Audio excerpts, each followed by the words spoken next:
if I ever ask everyone whether you draw, there's always a really sort of frightened response of kind of, don't ask me. So does everyone draw? Does anyone draw? Okay, that's good. That's a good start. Stickmen, there's a fine art to good stickmen as well. Okay, so I'm just going to run through some of the Derwent products that we've got here today. We're going to go through three important ones. So the mechanical pencils that you should have in your goodie bags. So they're a new product that are coming out soon. And then we've got the Pro Colour, which I'm most excited about, which is a premium colour pencil that's coming out in August. And then we've got the Inktense pencils, which you might be familiar with already, existing range, but it's nice to do a little refresher on them. I teach life drawing classes, I teach children and adults as well, and I find a lot of people are using Inktense pencils, so they're always a good one to cover. And just for my background, I'm an artist, I work a lot with drawing materials, and I teach as well, so that I'm always getting feedback on how people find using different materials. So if you want to ask any questions about either kind of my own experiences or what I found other people have discovered about using the materials, fire things at me as we go. So I'll start off first with the Derwent Precision, the new mechanical pencil from Derwent. So with that, I've just done a little example drawing, little dog. I think it's a good one. Fur and hair, I think, is fantastic for drawing in mechanical pencil. Anything where you've got clear line work. Mechanical pencils, I find, are used for sketching really quite often. I think you tend to associate them with technical drawing, with architecture, with kind of illustrative work where you're using a kind of fine detailed mark. But I'm discovering a lot of people are taking them out for kind of sketching out and about, partly because you don't have to sharpen them. So you've got something you can just kind of click your way through. So the that whole drawing was just done with one lead. That was a 2B. Is it polychromos or something like that? Oh, no, all of that was with the 0.7 Derwent mechanical pencil. Shine on it then, was that a burnisher or a blender? It was just built up layer on layer, so it was just quite intense. To stop it snapping, so to stop the point of the lead snapping, which I think can be a kind of common problem people come up against, I just had to make sure that it was really short, so only kind of clicking it once as it was running down. And if people come back saying that, you know, they found the leads are breaking quite often, they probably dropped it on the floor, to be honest, and smashed the leads themselves. But I think often it's people click them out too far and then they snap, and I think keeping quite a short lead exposed at the end is quite a helpful tip. Also in that, I erased away quite a bit, so at the end of the pencil you've got a little eraser on there, so that's a neat thing to look out for. Mechanical pencils, I'm sure you're familiar with them in other lines. So as far as how the Derwent compares to other mechanical pencils, there's a 0.5 and a 0.7, and they're doing the 2B and HB leads for both. They're quite neat little dispensers. They're just a little click at the top, and then you can knock the leads out, and then you just click it to close it again. So it's easy to kind of keep them all in one place without them spilling. Have a look through those. Main thing for me is they're a bit heavier, so they're metal, the metal barrels on them. It means they've got a nice weight to handle with, and they're very strong, so they're durable. As far as kind of price point goes, with the premium metal pencils in other brands, they tend to start at kind of 12, 15 sterling, so, you know, sort of up that a little bit on the euros. These are at 7.99 sterling, 8.99 euro. Thank you, John. Fantastic. So it's a lower price point than other comparable metal brands, and slightly higher than the premium plastic brands in the other ranges. So they're a good, solid mechanical pencil to use, and I recommend just giving them a good try at home as well. I was just doing those little quick sketches just to show some of the range of what they can do during the presentations earlier, so some quick sketches of everyone out and about. I find people take them along to life drawing classes quite often. People use them for writing a lot themselves, kind of just in their sketchbooks, kind of journaling type stuff. And people take them out and about for kind of doing like the urban sketches type things. So I think they're kind of a very good sort of portable drawing material to take around, and a nice alternative to regular pencils. Oh, sorry, was that 2B or 4B or 6B? 2B and HB. Yeah. £8.99 for the two, is it? £8.99 for the blister pack with the leads, the replacement rubbers, and just one. Yeah. And the 2B building up layers, you can get something relatively dark from that. Are there plans for coloured leads, did I hear? Well, we made some notes today because we've been asked for that a couple of times, so there aren't any plans at the moment, but we will look at coloured LEDs. Are you going to do Um, darker lead though, like darker to It's all up for grabs. We're just coming in with these products at the moment, but I can feed it all back and we'll see what marketing think. See, you know, take a view as to who's saying what. sell them singly, the lead singly, is it? Or like in the pack? Possibly, Like, you know, possibly. It won't be. We'll get the products launched first before we add any other SKUs to the range. Because this is the first mechanical pencil from Derwent, isn't it? Brilliant. So that's a good one to give a try to. I ran out of time last time, so I'm going to keep going quickly. So the Pro Colour, this is personally what I'm most excited about. I work a lot in colour pencil myself, not so much for colouring in, but for actually kind of making original drawings. It's actually made me really excited about colouring in, which I never thought would be possible. So I have prepared some little coloured rectangles for you today. So that just shows a range of different colours from the Pro Colour range, laid down either as kind of smooth blocks or as gradients of tone, and then just showing how they blend and how the lights cover the darks. Big kind of points of difference from the Coloursoft range. So I'm sure you're aware of the Coloursoft range from Derwent. So really high pigmentation, they layer really smoothly, and you get really kind of soft lay down with the pencils. The downsides of Coloursoft are because they're so soft, you get a little bit of crumbling on the surface often. And if you sharpen them to a really fine point, they can snap. So that's something that these get around. These are harder, so they're harder, they're waxy. You get just as smooth a lay down, and you do get very smooth blending. So they blend really well, but you get a harder point. So it doesn't create quite as much powder or as much dust on the surface, and you get a finer line from them. They compare really well with that as well to the polychromos pencils. So the polychromos pencils are oil-based, and you'll find that if you layer up a lot, it does generate quite a lot of powder. The points can snap a little bit, so that's something that I'd recommend comparing yourself. Take the ones you've got with you home, try them out and test them against polychromos, and test how hard they are, test how smoothly they layer, and see how many layers you can build up of one colour on top of another.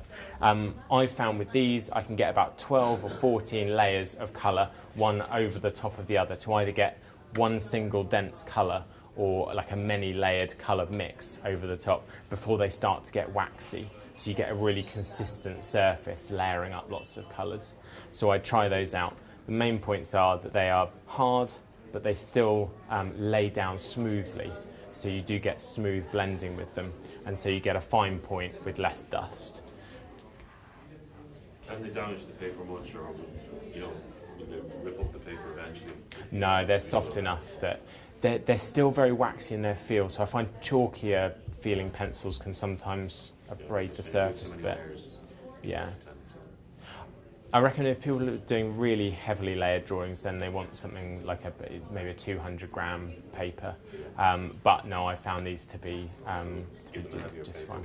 A heavier paper, yeah. Something heavy, a heavy smooth paper I'd always recommend with a colour pencil like this. Yeah.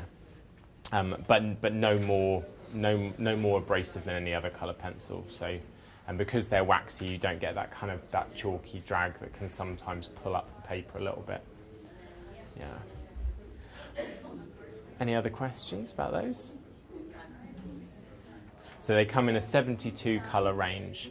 It's a slightly different range of colours to the Coloursoft pencils. So it's worth looking at some of the new colours, which are really exciting. My favourite ones are the more subtle colours, so the subtle browns and greys that I think kind of give a really interesting range of flesh tones.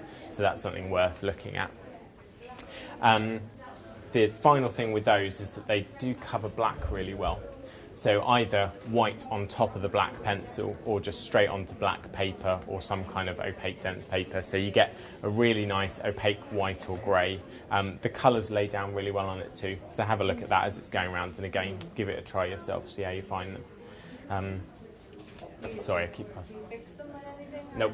They're okay then. They're just fine as they are, and because they generate so little powder, you find you don't tend to smudge them as you're working across them as well. You can burnish them, so just like the other colour pencils in the ranges, you can work at them with a burnisher and just get something a bit smoother. Yeah. Inktense. Is everyone familiar with the Inktense pencils? So they're a range of pencils that Derwent have been producing for a few years, good few years, I think. 9 years. So you'll probably know some of the different colour barrels. So it's sort of like a royal blue barrel, and then the kind of trademark Derwent colour on the end. They're water soluble, so that's the main thing. They're a good quality colour pencil, and they're lovely to use in and of themselves. But the exciting thing happens, I think, when you actually hit them with water. So you get a really lovely, bright, intense colour. I'm just using one of the water brushes. Has everyone seen those as well? So they've got a reservoir of water inside, and then just feeds water to the tip of the brush. So when you get some water on them, because they're ink-based rather than being watercolour-based, you get a particularly bright, intense colour.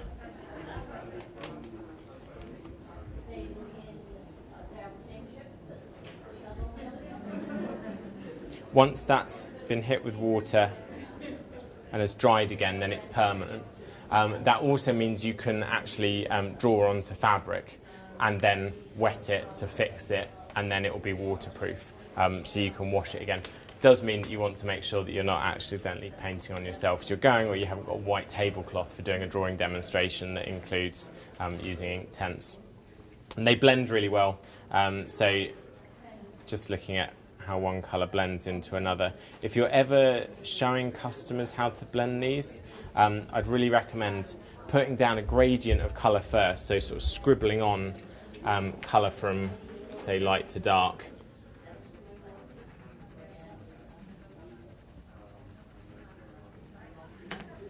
And then adding water from the light side, and then sort of dragging it towards the coloured side and then pulling it back across again. Because if you start from the dark side first, it often ends up getting a little bit too heavy too quickly, so you get a smoother transition if you go from the light across. That's always just a handy thing to tell people. Have you found, do you stock these already, the Inktense pencils? Anyone got any questions or thoughts about them? Yeah. Yeah. I mean, I find they're a really good way for kids to get into using really good quality art materials. So I always think that's so important. You know, if you're giving children sort of poor quality materials, they're never going to be able to, I don't know, get as excited about the possibility of creating really vibrant, impressive work. And the Inktense pencils are a nice kind of gateway into using something a bit more playful, because you can put the water on top of them, kind of move them around a lot, so it's quite painterly. But at the same time, sort of serious, professional quality materials. And how would you introduce the kids to the Inktense then? What would be something like just a practice drawing, or what would you do? Yeah, I mean, I've done lots of workshops with kids where they just come and have a try of different materials, and we have a load of the Inktense out and a load of water and brushes, and it's not too costly because they can only get through as much Inktense pencil as they can sharpen. So that does help things along a little bit. You can make a drawing, so it's quite forgiving, because you can kind of make your drawing first, and then you can add water to them, and then start to kind of play around with them from there. It also works well to wet the paper first, and then to actually go in with the Inktense pencil, and it kind of bleeds a little bit on the surface. You get a really nice sort of intense dark line, because you go straight down with the dark then. So that's a good thing to play around with. And I find parents quite like using them as well, so they buy the set for the kids, hoping that they'll be able to pinch them when the kids stop using them. The erasers, will they lift the Inktense easily? Once it's wet or dry, when it's dry, Say you're preparing something and you go over. a little, not all that well. Once it's down, it's fixed pretty hard. So not particularly. One thing that does lift them okay is the electric eraser. Have you seen these? I've heard of it.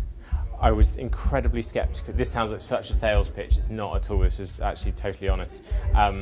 Derwent sent me one of these to try out, and it's an eraser on the end of like a little spinning mechanical piece. It seems ridiculous and totally unnecessary. It gives you a lot more precision than you'd normally be able to get from just rubbing away by hand. And because of the kind of intensity of the mark, you can actually rub away things that you wouldn't be able to erase normally. So I found you can erase it with that. So that's something that's really worth trying out. They're really nice to use, so I'd actually recommend sort of giving them a go, because I was so sceptical about the idea of an electric eraser at first. But yeah, give it a try.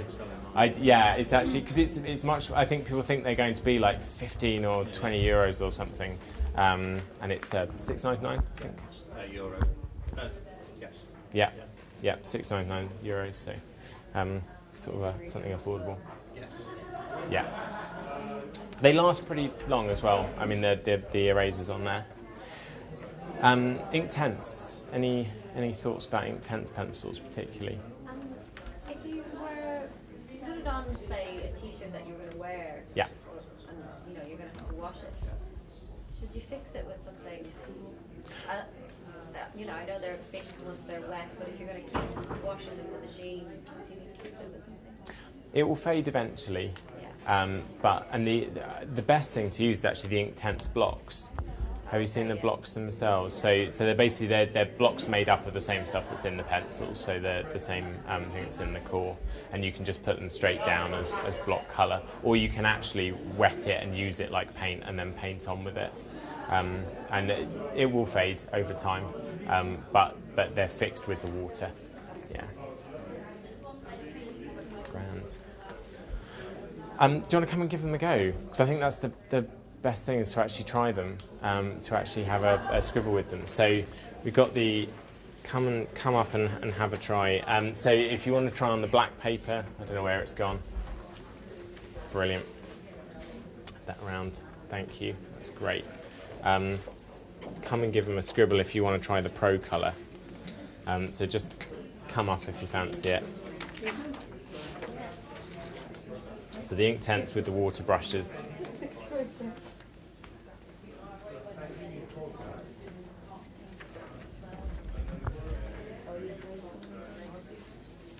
Let's try that one.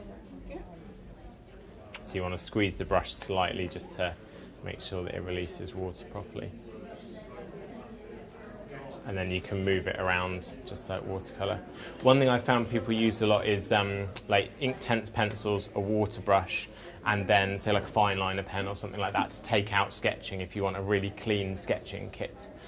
Because as an alternative to say taking a watercolour set and water, it's a lot easier to use, a lot easier to clean up from as well. So it's a good practical one to take out. I tend to just take them out of my brush roll if I'm just going out doing some landscape sketching, that and a watercolour sketchbook. You want a heavier paper for the Inktense pencils, so I'd recommend something at least 200 grams per square metre. You could use it on watercolour paper. It picks up some of the surface texture when you're drawing initially, but as soon as you hit it with some water, then it just behaves like paint. So even if you've got something quite heavily textured, that shouldn't do any harm at all. But it does work really nicely with like a heavy hot press paper. So like a 350 gram hot press watercolour paper is my ideal for really good quality Inktense work, because you get a nice smooth surface to draw on at first, and then you've got something heavy enough to absorb the water when you go with water over the top of that. You get the little spritzers as well, the little Derwent spritzers, which are basically just a little water spray that you can fill up. So what you can do is to do a drawing in the Inktense, give it a spray. Thank you for your time.